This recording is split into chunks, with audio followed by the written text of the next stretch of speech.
Salut à tous, on se retrouve aujourd'hui pour parler du FC Barcelone en ce vendredi 24 octobre et on commence bien évidemment avec le programme du Barça pour les prochains matchs.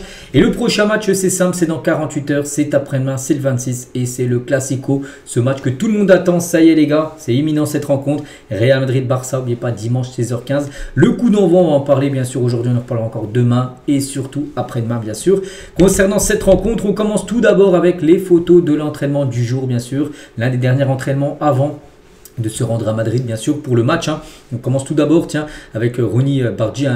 Levez la main si vous êtes enthousiaste bien sûr pour le Classico. On continue bien sûr avec Lamine Yamal. On peut voir également bien sûr Fermín López ou même Marcus Rashford, même Pedri. Voilà quelques photos. Rafinha bien sûr présent à l'entraînement. Rafinha on espère. Pour l'instant il n'a pas encore reçu le feu vert médical mais ça va arriver là normalement dans les prochaines heures pour qu'il soit autorisé bien sûr d'être dans le groupe. On le verra certainement jouer. Et il fera son grand retour bien sûr Rafinha ou même Marc Casado qui pourrait pourquoi pas avoir du temps de jeu pour cette rencontre.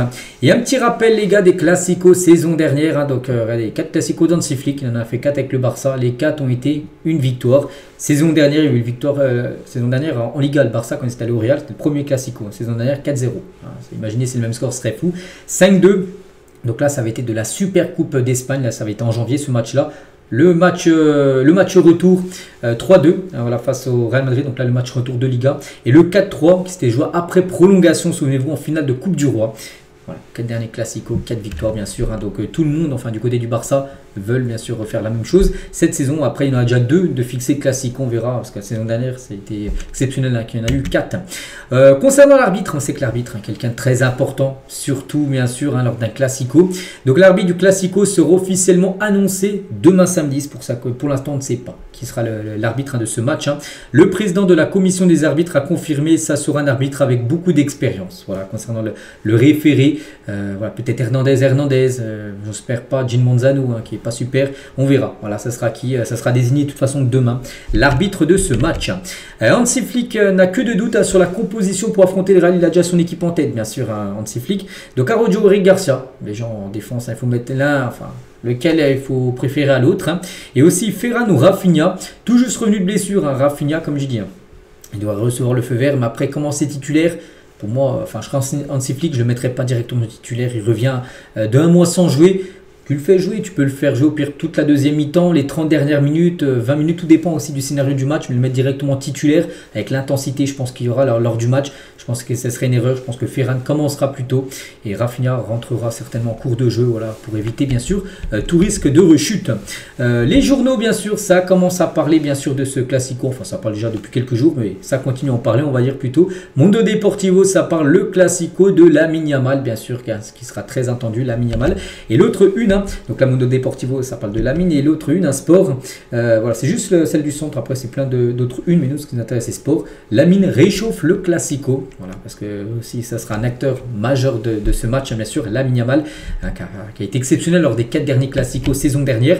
Et tiens, vu que là on voit une photo, il est en interview, c'est pour la Kings League, il est avec Ibai. Ibai, vous savez, c'est ce streamer espagnol.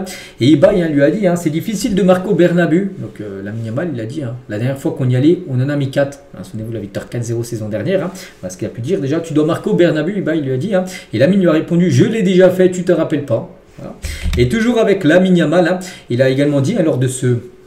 C'était pour la Kings League, mais voilà, c'était lui la vedette, on va dire.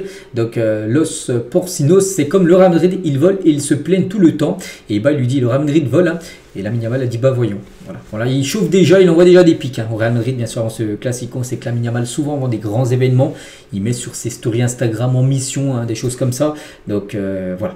Bon, après, c'est vrai qu'on sait qu'il aime bien être dans le trash, tout ça.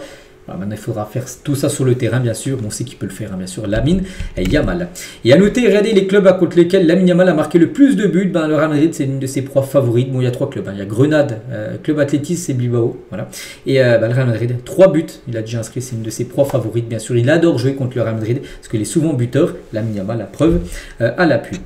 Concernant 2 joueurs, les gars, il y a des inquiétudes concernant Frenkie de Jong et Christensen. Qu'est-ce qui se passe autour de ces deux-là? Donc, de Jong et Christensen sont absents à l'entraînement du jour. Donc, c'était hier. n'étaient pas présents à l'entraînement. Les deux joueurs étaient malades à 3 jours du Classico. En gros, qu'est-ce qu'ils ont? Donc, il y a une propagation d'une infection de gastro-intestinale dans la ville sportive, en gros, au centre d'entraînement du Barça.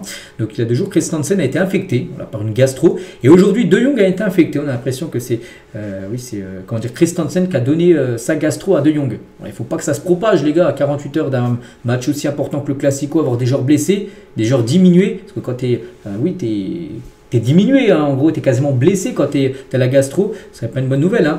Les deux sont des joueurs proches l'un de l'autre dans le vestiaire, c'est peut-être pour ça que Christensen a donné sa gastro à De Jong, hein. Il y a de l'inquiétude de la part du club, voilà, pour pas que cette gastro, cette maladie se propage bien sûr aux autres joueurs, bien sûr, du vestiaire. Mais concernant De Jong, les gars, donc il n'était pas présent hier, donc aujourd'hui on espère qu'il soit là, donc il devrait de retour à temps quand même pour le Classico. On pense qu'il sera guéri, hein, pour le match après-demain, et on espère, hein. Voilà. On continue, les gars, on va parler aussi de Hansi Flick. On sait qu'Hansi Flick suspendu, hein. Voilà, il a pris rouge semaine dernière, il a fait un bras d'honneur, tout ça, on sait qu'il a pris rouge. Donc le Barça a déposé un autre appel, ils ont déjà fait appel, hein. Ça a été refusé, ils ont fait un nouvel appel, voilà, pour retirer en gros le carton rouge bien sûr d'Hansi Flick pour qu'il soit présent sur le banc bien sûr lors du Classico. Le club n'abandonne pas encore, ils veulent tenter toutes leurs chances et l'avoir sur le banc pour le Classico. C'est mieux d'avoir l'entraîneur sur le banc que de l'avoir en tribune, on est d'accord. Donc voilà, c'est pour ça que le Barça à la dernière minute va essayer de refaire un appel pour supprimer en gros ce rouge, hein.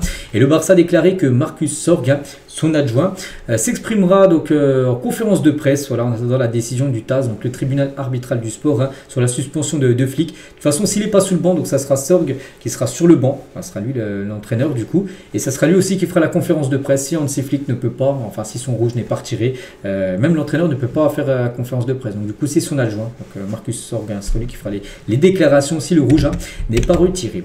On va parler de Szczęsny, donc Szczęsny devrait être le gardien titulaire, hein, peut-être son dernier Classico, disputé au Barça, parce qu'on pense que les prochains, Juan Garça sera de retour, enfin on espère. Donc il n'a pas encore réalisé de clean sheet avec le Barça cette saison. Voilà, c'est ça qu'il a quand même. Il est gardien là depuis un mois, depuis la blessure de Juan Garcia. Et pour l'instant, tous les matchs qu'il a fait, tous les matchs, il a pris au moins un but. Szczęsny, hein. Et toujours avec lui, donc il a affronté comme le Real Madrid 6 fois, encaissant un total de 11 buts dans sa carrière. Il n'a jamais enregistré de clean sheet contre eux. Ce serait bien que ça commence, hein, pour le match bien sûr, pour le match d'après-demain. On continue, les gars, on va parler de Rafinha, comme on a dit, hein, Rafinha. Dans le doute, mais il devrait bien être là. Il devrait recevoir une autorisation médicale, ce qui veut dire le feu vert médical devrait être donné là dans les prochaines heures pour qu'il puisse rejoindre le groupe, bien sûr, être présent bien sûr pour ce Classico. Et à noter que Rafinha, c'est quand même un joueur très important. En saison dernière, sur les 4 Classicos, il a été décisif 7 fois, 7 buts et passes D en 4 matchs contre le Real Madrid de la saison dernière. Pour montrer l'importance, il a été décisif quasiment 2 fois par match, hein. C'est fou comme l'application de Rafinha, c'est pour ça.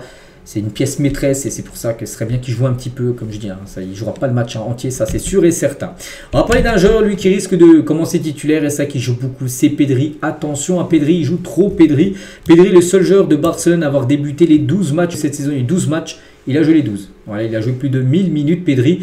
Bon, après, il n'a pas joué peut-être les 12 matchs en intégralité, parce que des fois, il est sorti, heureusement, mais il a commencé les 12 matchs, parce que c'est tellement un joueur tellement important, bien sûr, pour Hansi Flick, mais vous savez ça, hein, les joueurs qui jouent beaucoup, et ben des fois, ça passe pas. Des fois, il y a des blessures. Et pour Pedri, les gars, une blessure, enfin, pour le Barça, pour Pedri blessé, ce serait bien sûr une catastrophe, hein. Entre l'Espagne et le Barça, donc Pedri a disputé 48 matchs d'affilée. 48 matchs d'affilée, c'est fou, hein. La dernière fois qu'il a raté un match, c'était en janvier de cette année, janvier 2025. Dernier match loupé, hein, par Pedri, sinon. Avec l'Espagne, c'est un titulaire indiscutable, avec le Barça pareil, et du coup il souffle jamais. Comme j'ai dit, attention, parce qu'on se souvient il y a 4-5 ans, quand, je sais plus, c'était en 2021 je crois, donc il y a 4 ans, il a joué énormément, puis après il avait une grave blessure, hein, qui avait éloigné des terrains pendant plusieurs mois. On continue avec Marcus Rashford, qui est en interview avant le match contre le Real Madrid. Il a dit: le Real est une équipe très forte, un entraîneur exceptionnel, et ils sont en grande forme, hein. Je ne suis pas surpris par cela, car ils ont des joueurs de haut niveau. Donc je m'attends à un match difficile et excitant. Alors, ça sera son premier Classico pour lui, hein. Nous ferons tout notre possible pour sortir victorieux et ça ne sera pas facile, mais nous sommes prêts à relever ce défi. Si nous jouons comme nous l'avions prévu, ça sera une grande journée pour nous. Voilà. Toujours avec Rashford, hein, qu'est-ce qui m'a le plus surpris chez Pedri? Il a dit: c'est difficile de choisir une seule chose parce qu'il y a tellement de choses que je savais déjà sur lui. Je pense que sa compréhension du jeu est l'une de ses plus grandes forces, bien sûr, et c'est clair que depuis qu'il a commencé à jouer avec l'équipe première, hein, ça Sa capacité aussi à manier le ballon est incroyable, ce n'est pas surprenant. Peut-être que si je devais choisir une chose, je dirais sa capacité à dribbler. Voilà, Pedri, hein.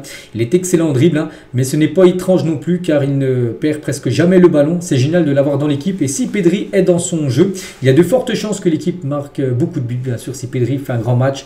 Le Barça gagne quasiment chaque rencontre, bien sûr. J'espère qu'il continuera à jouer à ce niveau pour lui-même et pour nous tous. Voilà, la belle déclaration, enfin les belles déclarations de Rashford, hein, sur Pedri. Et toujours avec lui, hein, quel joueur m'a le plus surpris. Donc il a beaucoup de joueurs très talentueux dans l'équipe, mais le plus important, sans aucun doute, est Lamine Yamal. Et pour moi, Pedri aussi, hein, vraiment incroyable. Hein. Voilà ce qu'il a pu dire tout simplement. Rashford là avant, bien sûr, ce classico. Marc Bernal aussi, hein, et aussi quelques joueurs ont été interviewés avant ce classico.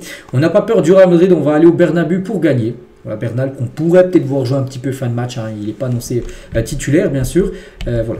Et on finit aujourd'hui avec la Ligue des Champions. C'est que le Barça a écrasé l'Olympiakos 6-1 milieu de semaine. Il a noté l'équipe type de la semaine à joueur du Barça, Fermín López, hein. Il a marqué le triplé. Donc logiquement il est parmi au moins les meilleurs joueurs de la semaine. Et Fermín López en plus remporte le prix du joueur de la semaine, un choix entre lui et 3 autres joueurs et c'est lui le meilleur joueur de cette semaine. De la Champions League, donc voilà ce qu'il y a à dire aujourd'hui. J'espère que ça vous a plu. On se retrouve demain samedi pour le prochain numéro. Je vous souhaite une très bonne journée et à demain.